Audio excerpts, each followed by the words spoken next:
sët ba doon na maam jaaku soppu Sidi Yaxya defal ni say loxo baayu Cheikh Ahmed Kunta am na ay nganeel. auzu billahi min asheytaani rajim bismillahi rahmaani rahim wasalaatu wasalaamu ala rasulillahi sallallahu alayhi wa sallam allahuma salli ala sayyidina muhammadin nabil ummi wa ala alihi wa sahbihi wa sallam taslima. mbokk yi asalaamu aleykum wa rahmatullahi taala wa barakaatu. ñu ngi nuyoo di ziyaara di jiital ci nuyoo yi suñuy kilifa bi ñi ñu yàlla boole di si jiital ci nuyoo bi xalifatu am li tariqatil qaadiriya cheikh bu Sidi Maxtaar Kunta yal na yàlla yàggal taxawaayam dolli ko gudd fan ak wér-yaram ku noonu ñu ngi ziyaarit xalifa cheikh Sidi Yaxya bi nga xam ne tey moo fi toogaayu maam Sidi Yaxya représenté ko leen ni beral nuyoo di ñaan suñu nuyoo ñoom ñu jottaleel ñu ko njaboot bi yëpp di leen jox seen wàccuwaay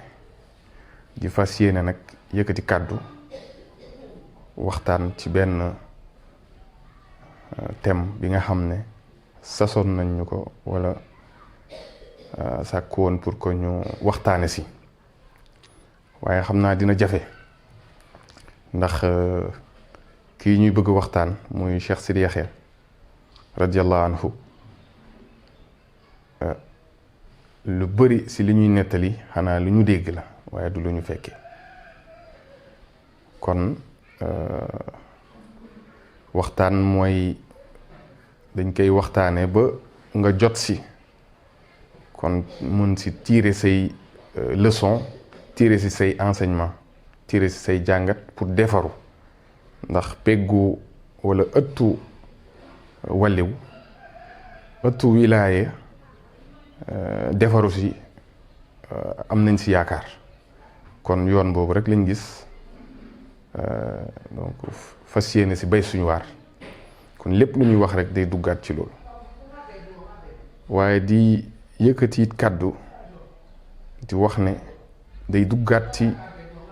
gént boobu maam Cheikh Bounama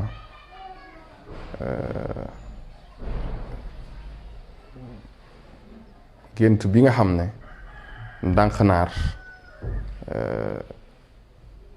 fësal nañ ko fa muy diggante Cheikh Bounama ak benn magu kilifa mu mel ni sëñ bi maam Cheikh Bounama foofu nga xam ne fa la mbir yi di ballee mbiru kunta yi fii ci Sénégal muy ndànqnaar di capitalu kunta yi yaakaar naa xibaar bi foofu la génnee ne nañuy faral njaboot bi nañuy faral di jàng suratul bayyina loolu nag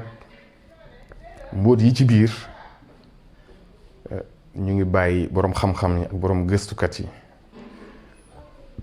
ñu leeralal ñu ko waaye jàpp nañ ne al bayyina mel na ni leeral wala lu leer l'évidence wala la preuve lay wax donc foofu sew-sew la boo xam ne war nañ ko pegg kon mu mel ni diggante Cheikh Bounama ak Cheikh Sidi Yaxya radiallahu anhum am na lu bari lu fi jaar te ñun si Cheikh Sidi Yaxya rek lañ nar a wax kon ñu ngi sàkku di dugal suñu kàddu di ko tënkee wax boobu nga xam ne Cheikh Bounama radiallahu anhu ñu ngi koy wax njabootam donc foofu rek la ñuy dugalee suñu kàddu di wax ne Cheikh Sidi Yaxya bi nga xam ne tey moom lañ bëgg waxtaanal nekk na ku jafee waxtaanal ndax benn mag ñi kenn du ñoom waaye ñaarit géej lañu te géej moom daanaka doo ko jeexal da ngay mos rek li si des nga bàyyi keneen ko continuer ko ñëpp si xaj. kon Cheikh Sidi Yaxya mooy kan jafe na tontu ci laaj boobu waaye for nañu démb rek ci waxtaan ci magu kunte yi ne ay shérif lañ kon Cheikh Sidi Yaxya génnul ci mag yooyu shérif la xurayshin la te it xurayshin it li muy firi ak lu mu làmboo ak historique bi ak contexte bi ak li tax ñu leen koy askanale démb rek boroom xam-xam yu toj nañ ko kon ñu ngi delloo pour bañ a guddal ñu ngi delloo ñëpp ci waxtaan boobu nga xam ne sëñ Pape Abdourahmane Kunta waxtaane na ko démb rek ci gàmmu sëñ Abdourahmane mel na ni kon ay nit lañ yoo xam ne tabax defar ñu bari ay qualité ñu bari ay màndarga waaye ñu yàlla teral ndax bu ñu fàtte ne Xurayshin mooy ngiiru yonent bi sallallahu alayhi wasallam ci biir Xurayshin bani Hashim te Cheikh Sidi Yaxya sëtu yonent bi sallallahu alayhi wasallam la kon Xurayshin la te it Hashimi la shérif lay waaye Cheikh Sidi Yaxya namm nañu wala dégg nañ ci kàddu mag ñi nettali ne ku fekkee dundam xam na sunni yun dëgg la te loolu benn rek doy na ci misaal gént boobu ñuy faral di nettali wala wax boobu ñuy faral di nettali te di ko askanale sëñ Cerno Jóob fële ci Point E si géntam boobu mu gént yonent bi sallallahu alayhi wasallam mu joxoon ko Cheikh Sidi Yaxya ci wàllu doxalinam waaye ci wàllu royom Cheikh maam fi mu tegoon tànkam ci sharia ak si donc alquran ak sunna kon daanaka bu ñuy ne boroom xam-xam yi ñoo donn yonent bi sallallahu alayhi wasallam kon ci wàllu xam-xam Cheikh Sidi Yaxya kon mel na ni dollu na encore une fois ci beneen fànn yonent bi sallallahu alayhi wasallam kon ci wàllu deret ak ci wàllu doxalin waaye ci wàllu xam-xam waaye ci wàllu it taxawaay donc kooku lañ bëgg waxtaane kon mu nekk koo xam ne peeg ko ci ay minutes yombul waaye pour gàttal rek dañuy delloo ci waxtaan boobu pour mun a gën a peeg kan mooy Cheikh Sidi Yaxya gannaaw loolu nekk na it koo xam ne am na ay qualité personnelle ndax nit ki mun nga am compétence mun nga am juddu bu rafet waaye qualité personnelle kooku li ngay jaayante la li ngay tarbiya la li ngay entraîner sa bopp la li ngay tàggat sa bopp la kon Cheikh Sidi Yaxya radiyallahu anhu nekkoon na koo xam ne bari na ay qualité personnelle lool ci wàllu jëflanteem ak taalibe yi ci wàllu jëflante ak njabootam ci wàllu jëflante diggante magam yi ak rakkam yi waaye ci wàllu jëflanteem ak doomu ruuxam yi ak ñeneen ñoo xam ne ñii xam nañ leen ñii xamuñu leen kon Cheikh Sidi Yaxya royukaay la ci tënk mun nañ ko jàpp foofu donte xóotaluñu ndax jotaay wi du ko maye waaye yii de jàpp naa ne ku bëgg a gëstu dëgg-dëgg ci Cheikh Sidi Yaxya radiyallahu anhu am nga ay bunt yoo xam ne tey boo fa fëggee dinañ la wax dinañ la si dolli ku mel ni bëri na donc di wax ne am na ñoo xam ne yàlla dimbali nañu ba toog nañu ak ñoom ba ñu dimbali ñu tuuti si seen Sidi Yaxya ak leneen loo xam ne ñu ngi koy nettali wala ñu koy for ci réseaux sociaux yi wala si yenn band yi donc ku jafe tënk la ku jafe xam la waaye nag jafewul trop ndax am na ñu mën a nettali ci moom kon gannaaw loolu nekkoon na it xalifa Cheikh Bou Mouhamed Kounta ndax de 1976 à 1987 diir boobu yëpp toog na ci xilaafa way juram Cheikh Bou Mouhamed toog nag ak toogaay bu mat sëkk bu mat kilifteef macha allah ba lu bëree bëri ñu ngi ko ci nettali kon dinañ ci ñëw waaye balaa muy toog ci xilaafa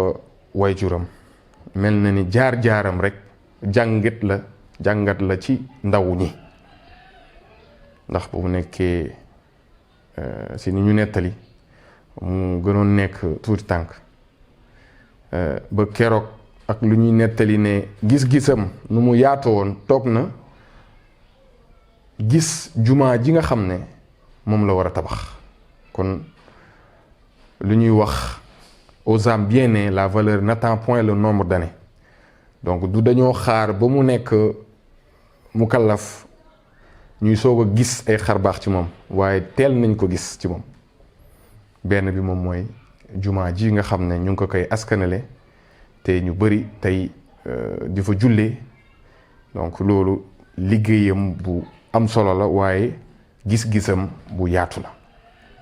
kon gis-gisam yaatu na mun nañ ci jukki lu bëree bëri waaye boobu rek doy na misaal pour au moins tënk maanaam moom ay mbiram donc jàngat la ci ndaw ñi tey boo nekkee xale sa taxawaay waaye lu ñun ndaw ñi mun nañ jàngat aussi ci moom ci jamono ji nga xam ne nekkoon na xalif général ndax tamit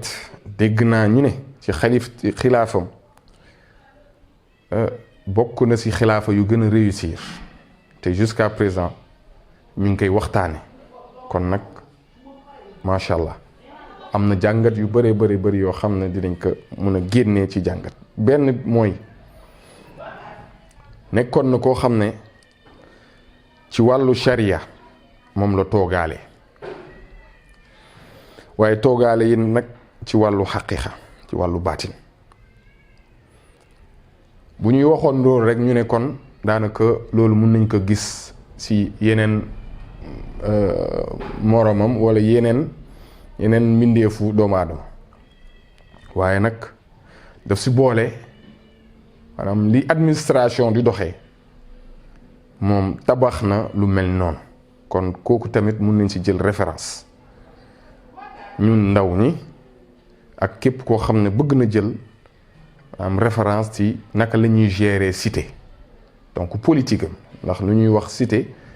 wala politique moom mooy l'art de gérer une cité donc moom amoon na art amoon na xikma pour mun a doxal dëkk te ci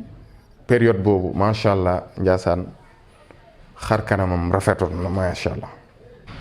donc gën na ko dolli taar woon na waaye gën na ko dolli taar kon kooku mooy Cheikh Sidi Yaxya ci wàllu maanaam doxalinam ba mu toogee xilaafa ak li ñu mën a jàngat ci moom ci wàllu maanaam xilaafam naka la ko toogee naka la ko tabaxee bëri na ay jàngat yoo xam ne mën nañ ko ci génne baatinam kenn werantew ko waaye it wàllu agricole bi wàllu bay bi mun nañ ci jukki yenn réalisation yoo xam ne maam Sidi Yaxya kon jot na ko def te loolu day delluwaat encore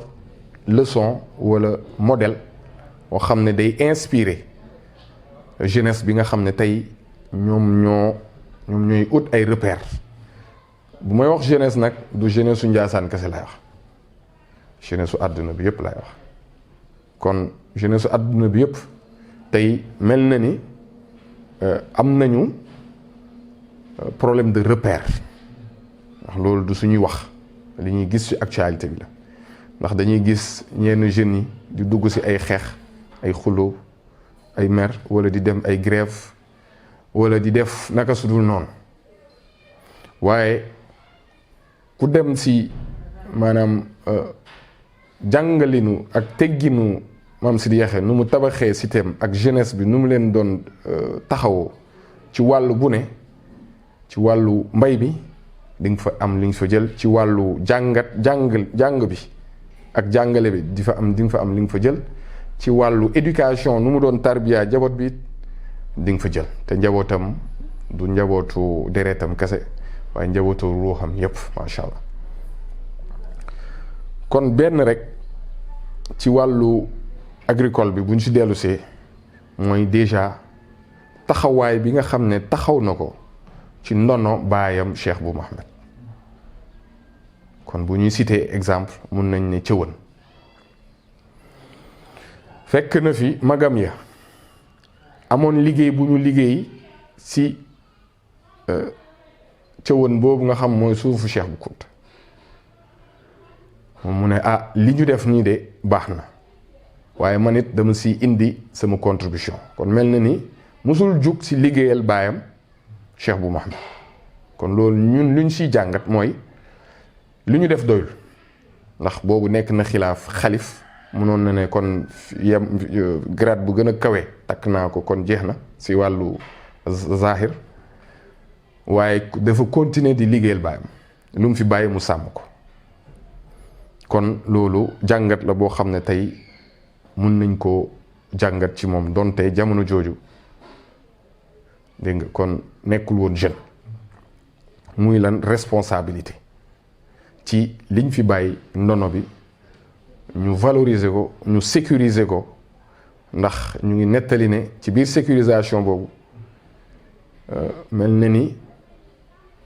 peut-être côté administration bi amul woon këyit wala boog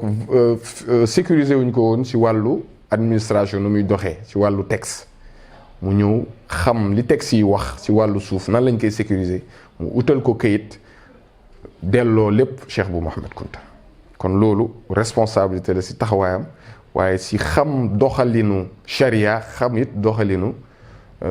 donc administration ba tey yàlla mi ñuy dimbali duñu suturaal kenn mënul génne maanaam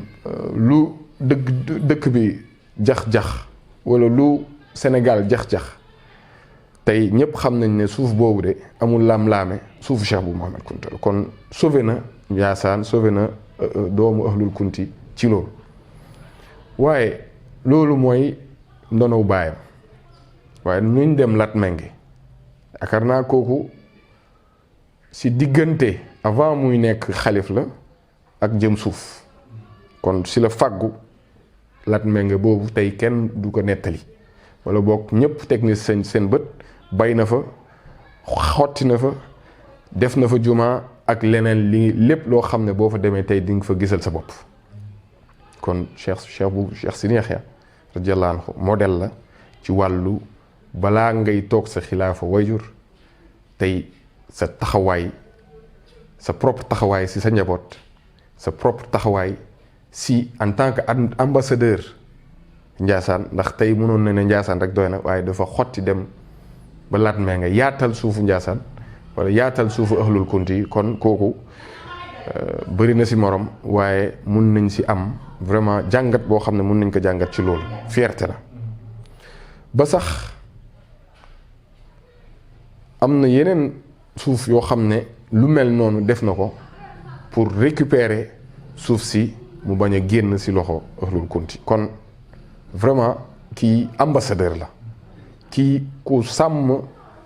ndono waajuram la ak ndono yi nga xam ne magam ñi bay nañ ci seen waar moom mu continuer di bay waar bi ba gën ko yaatal kon kenn amul fayam ñu ngi koy jaajëfal bu baax a baax ñu ngi koy sant bu baax a baax vraiment di am inspiration ci moom ci modèle am di wax it ne wàllu éducation mun nañ si jukki ndax lépp mun ñu ko jeexal ndax temps bi moo ko may waaye bu ñu paree si agriculture bi mun nañ dugg si éducation bi muy jàpp ñaar wàllu jàng bi ak jàngale bi waaye wàllu tarbiya bi muy yar bi loolu lañ si nam kon yaakaar naa ñu bëri dégg nañu histoire u Cheikh Adouba mu mel ni daf ko jëloon bàyyi ko ci kër gi mu continuer di mottali njàngu njaboot bi. kon kooku yaakaar naa bari na man gis naa suñu wayjur mu roy ko ci loolu ndax ba ñu nekkee Dakar 9 mois ñu koy jàng ci programme français bi 3 mois yi mu ñuy indi fii Ndiassane yemul ci loolu 3 mois vacances yi pour ñu bañ a toog foofu waaye yemul ci loolu ci 9 mois année scolaire yi daf ñuy jëlal oustaz boo xam ne dafay ñëw balaa fajar lay ñëw ànd ak ñun ñëpp ñu jug jàpp nekk ci téere yi bu ñu salaatoo ñëpp teg seen téere dem julli dellu siwaat ndax jumaa ji ak kër ga soriwul dellu siwaat nekkaat ci téere yi ba keroog ñuy tari bu ñu taree ba pare ñu saañu ñu dem jàngi ji bu ñu ñëwee ngoon ñu nafar ko fajar ñu continuer mokk ba mu gën a mokk tari noonu lañ koy def cycle boobu pendant 9 mois kon mel na ni roy na Maam Sidi Yaxya ci loolu kon royukaay la. toujours ci éducation bi ak jàng bi ak jàngale bi ak tarbiya bi mun nañu wax Maam Sidi Yaxya maanaam bourse yi nga xam ne lijjanti woon na ko pour que ndaw ñi muy doomu magam ñi wala njabootu Cheikh bu Mohammed wala njabootam ci boppam mu yóbbu leen ñu dem jàng ci mottali seen jàng gannaaw ba ñu jugee gànnaar donc ñii yóbbu na leen gànnaar bu ñu dellusee pour yokk seen xam-xam mu génnee leen bitim réew utal leen bourse génnee leen bitim réew ñu dem jàngi dellusiwaat mu responsabiliser leen benn ci Papa Mohamed Bekay bi nga xam ne uuf na ko ba ñuy def ràññee nañ ko ci wàllu jumaa ji nga xam ne nekkoon na fi imam ratib ak doomam ji Cheikh Sidi Omar radiallahu anhum ñoom ñaar anhuma waaye it ñeneen ñoo xam ne tey mun nañ bu ñu limee loolu rek yóbbu ànd la ci wàllu bépp nag Caire Tunisie ak fépp foo xam ne xam-xam mi ngi fay balle xam-xam buy jëriñ ba si suñu waajur nekkoon na instituteur waaye jàpp nañ ne jaar na si loxo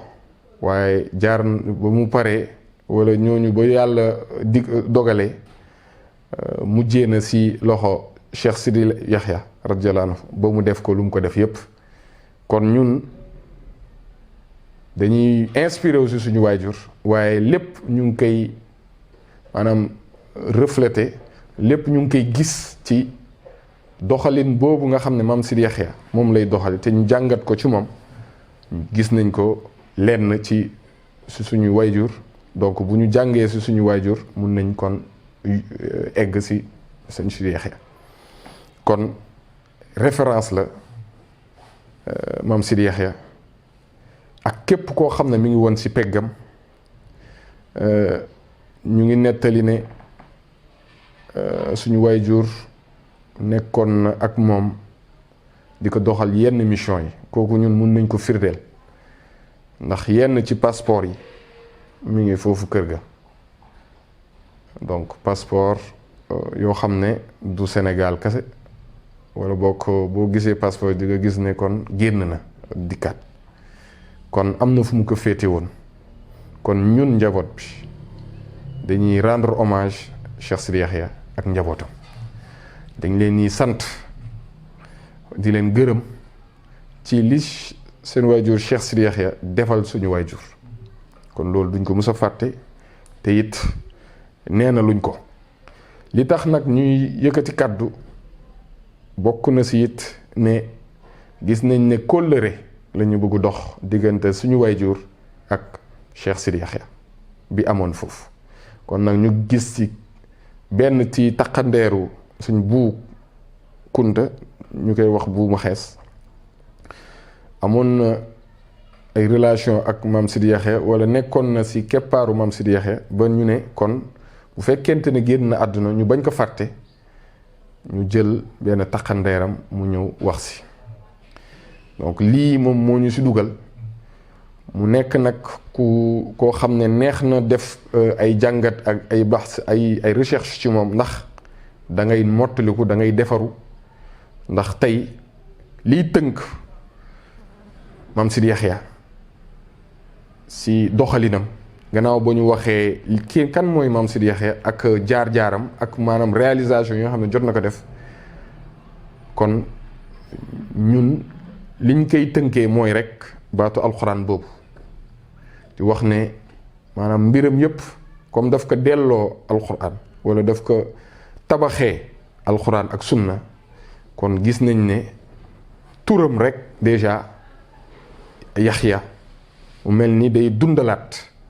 day régénérer waat bu ñu sañee sax ñu ne mujaddid wala boog bu fekkente ne baat bi baax na wala baaxul boroom xam-xam ñoo ma gën a xam waaye mel na ni am na lu mu indi touche personnelle am ci ëttu waajuram ëttu maam kon nag ñun it loolu daf ñuy day ñëwaat ci ñun maanaam ñu ne kon moom ci boppam képp ku nekk ci ñun war na mën a taxaw ne lu bees lii dinaa ko sos ci sama mbiru baay kon loolu jàngat la boo xam ne jeunesse mën na ko donc turam rek indi na loolu Yaxya yaakaar naa ci Bible bi ñu ngi koy wooyee Jean donc ku jàng maanaam taarix bi muy ci wàllu christianisme muy ci wàllu jullit Yaxya yonent la te jàngat bi daan na ko mel na ni Maam Sidi Yaxya daf ko jëmmal ci doxalinam ak ci dundam kon enseignement bi jeunesse yépp la muy jullit bi wala keneen sax ku dul jullit beneen biit moom mooy beneen laaya boo xam ne dañ ko koy faral di askanale ndax dafa mel ni dundam loolu la ko tawaxee mooy a'uuzu billahi mina shaytaani rajim bismillahi rahmaani rahim wa shaawiruhum fil amr fa iza azamta fa tawakkal ala allah kon mel na ni mbiram yépp mi ngi koy tabax ci maanaam waxtaan diisoo ak tamit organisation joxe kilifteef joxe responsabilité ndax boo nekkee kilifa jël lépp toog nit yi dinañ la seetaan boo nekkee kilifa nga delloo responsabilité ku nekk nga jox ko tuuti ci say responsabilité say pouvoir dinañ doxal bu ñu juumee nga jubbanti kon mel na ni moom loolu daan na ko def muy kon benn leadership éclairé boo xam ne bépp kilifa tey ci jamono day toogaay boobu muy rigueur ci wàllu décision ndax fa iza azamta fa tawakkal ala allah boo xasee ba jël décision doo dellu ginnaaw da ngay avancer rek loolu nag rigueur moo la koy may wakiilu nag si yàlla ndax moom rek si des waaye ku bëri tolérance te ñaar yooyu mooy taxawul si leadership da ngay am rigueur waaye yaakaar naa sax si aaya bi ba muy wax yaa Yaxya gis nga mi ngi indi pouvoir waaye na nga ko téye ak sa loxo kon rigueur day taxaw foofu bu la yàlla dénkee am na ni nga koy téewi waaye tamit da ngay am nag tolérance ndax tolérance mooy muuñ bi te loolu day duggaat ci qualité personnelle yi nga xam ne ñu ngi ko doon wax di ko askanale donte fekkuñu waaye dégg nañ ne ku mënoon muuñ la ku mënoon suturaal njaboot donc kooku day dugg ci tolérance bi donc ñaar yooyu nag boo ko taxawee ci wàllu bi nga xam ne moom la ñu gën a versé muy wàllu développement personnel wala boo ko wàllu français yaakaar naa boo ko jëlee it ci wàllu luga arab foofu noonu nga koy tënkee ñu ne kon leadership mooy ñaar yooyu da ngay rigueur am rigueur waaye tamit da ngay am tuuti tolérance fi nga xam ne laajte na tolérance nga def fa tolérance fi nga xam ne laajte na rigueur nga laajte fa rigueur donc balance boobu moo lay permettre nga nekk benn leader incarner benn leadership te leadership am moom la ñuy waxtaane nii moo jur résultat yi te leadership am bu ñu si dellu si waatee mooy gannaaw tolérance ak rigueur boobu mooy tamit organisation ñan ñoo nekkoon si keppaaru Maam Sidi Yaxya kooku jàngat la boo xam ne géej la ay borom xam-xam ñu ngi fa woon ay borom pas-pas ñu ngi fa woon ay borom xel ñu ngi fa woon maa ngi nuyu sama pap jullit benn bés mis na ma wax ne ma muy wax si ñi toogoon ci keppaaru Maam Sidi Yaxya mu ne ma Maxtaar sa waajur de ku ñëwoon xel ci wàllu analyse donc kooku ñu ngi koy nuyu di ko ziar di ziar bu baax sëñ Salif Jaxate moom it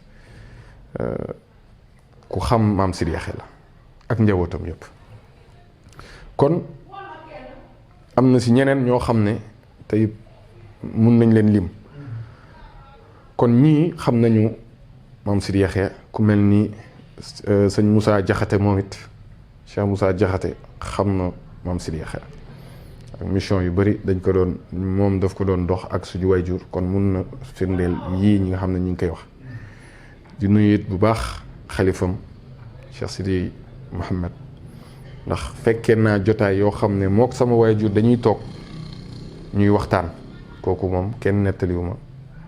man maa fekkee maa dégg donc loolu yaakaar naa ñaar ñooñu xam nañu bu baax Maam Sidi Yaxya kon buntu yaa ngi doon yal na yàlla may leen gudd fan ak wér-gu-yaram ba képp ku soxla xam si Maam Sidi Yaxya boo demee si ñii ma la limal te du ñuy kese peut-être yàlla daf ma booleeg ñoom rek ma am si lu mu si jël waaye comme ni mu ko waxee mun ñeneen dinañ si jaar peut-être gën ko xóotal wala yeneen jamono ñu gën ko xóotal bu fekkente ne am nañ si lu ëpp lii kon ñii ay référence lañ yoo xam ne ñu ngi orienté képp ku bëgg def baax si Cheikh Sidi Yaxya wala si thème bi ñu dem si ñooñ kon bu ñu dellusee si Maam Sidi Yaxya encadrement ay borom maanaam tabax na tabax boo xam ne taxaw na ci màndute Maam Sidi Yaxya ku màndu la woon ñu ngi si qualité personnelle nekkoon na it koo xam ne visionnaire la ci wàllu jumaa ji waaye ci wàllu tabax cité bi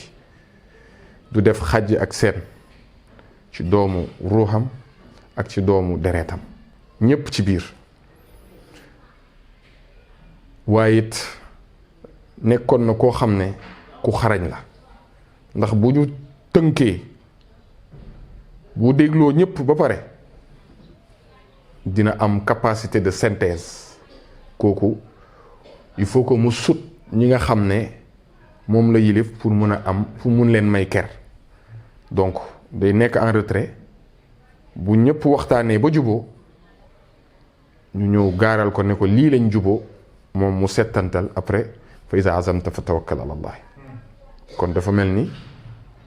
Maam Sidi Yaxya yii ay qualité la yoo xam ne tabax toogaale na ko ci xilaafam ak ci doxalinam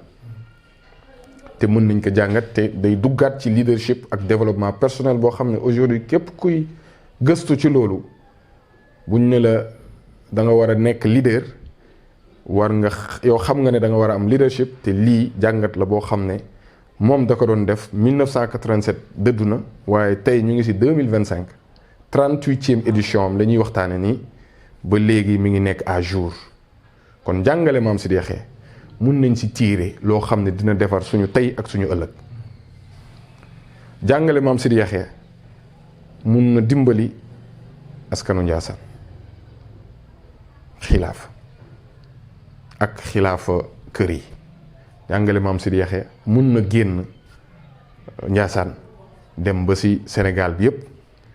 wala dëkku kunta yi nekk Sénégal yépp wala Sénégal bi yépp wala sax bitim réew ndax moo doon Cheikh Bounama moo doon Cheikh Sidi Makhtar Kunta al Kabir te moom rek laal na Afrique de l'Ouest il est très influent ci Afrique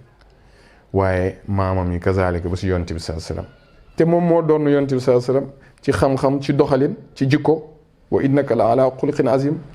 waaye it donn na ko si deret kon du des kon waxtaane si maam Sidi Yaxya jafe na jafewul waaye mënuñu tënk lépp kon est-ce que modèle la buñ ma laajte question boobu damay nen na am réponse bi c'est une réponse affirmative et positive mooy modèle la modèle tëgg ci wàllu sharia ci wàllu xaqiqa waaye it ci wàllu leadership temporel bi nga xam ne tey moom la ñuy dund wala moom la ñu soxla te loolu mooy tax ñu ne yow ambassadeur nga te loolu bu nekkee ci yow fépp foo dem da ngay nekk royukaay da ngay refléter lampu Njaasaan lampu ëxlul kunti lampu ndànk ak sanc buuna guyet shérif ndeer naar fii ci Sénégal waaye walaata kazalika fask ak yeneen kon képp koo xam ne kunta ga jàng nañ ci téere yi ne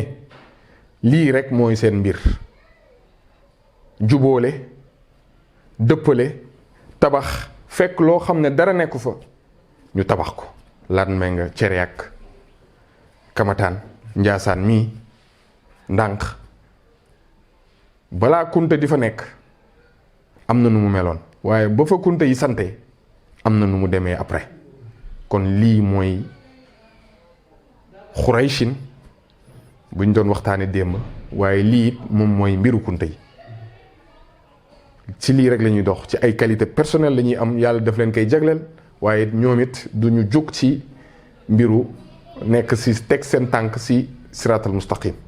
te loolu la ñëpp di ñaan yàlla kon ndokk ba ko yàlla defee si askanu kunta waaye sant yàlla ba ñu yàlla boolee ci askan bi te it di si bay suñu waar di liggéeyal mag ñi ndax barke baa ngi fi te loolu it c'est un message à l'endroit de tous les jeunes képp kuy jeunesse Njaasaan muy membre ADN association pour le développement de Njaasaan bi nga xam ne maa fay secrétaire général di nuyu suñu président sortant Alaaji Modou di nuyu aussi suñu président bi nga xam ne moo fi nekk muy Cheikh Omar di nuyu it membre yëpp ñun de suñu vision moom mooy vision wu Cheikh Bou Kounta ñu taxaw si donc yaakaar naa loolu boo si taxawee doo muso wàcc maanaam xilaafa ndax xilaafa loolu tamit lay doxee mooy vision wu Cheikh Bou Kounta si lay liggéey moom la mag ñi doon liggéey waaye képp koo nekk tamit beneen membre si beneen association wala beneen mouvement wala beneen coopérative wala rek nga ne yow ambassadeur nga wala ci biir kër gi dégg nga am nga si li nga si bëgg a liggéey sa taxawaay lii it foog naa mun nga si for dara pour mën na maanaam xool nit ñi ñu lay xoolee ak nit yi ñu fi ñu lay xaare kon lottu nañu si wax si Maam Sidi Yaxya lottu nañ ci joxe ay conseils lottu nañ it ci joxe maanaam ay exemple waaye suñu jàngat lañ ñu laajte te buñ ne la sa jàngat kooku tënkuñu la ndax sa jàngat mun na baax waaye sa jàngat it mun na bon ñun waxuñu ne suñu jàngat moo gën a baax waxuñu ne suñu jàngat moo gën a bon waaye jàpp nañ ne lii de buñ ko defee suñu xaddiya la xaddiya si njabootu sëñ Sidi Yaxya waaye ñu fas yéene ko teg ci loxo yuñ ko war a teg ñu eggal ko ba sëriñ bi jot si mu jaar fi mu war a jaar yépp ba ñu fas yéene si am liggéey wala yoolu maanaam ku joxe addiya waaw nit ki nag li nga am rek moom ngay joxe li nga xam rek moom ngay wax wa ma shahidna illa bi ma alimna wa ma kunna lil ghaybi haafizin wassalaamu aleykum wa rahmatullahi taala wa barakatuh wax leen Cheikh Sidi Mouhamed sama am waaj xalifa bi Cheikh Sidi Mouhamed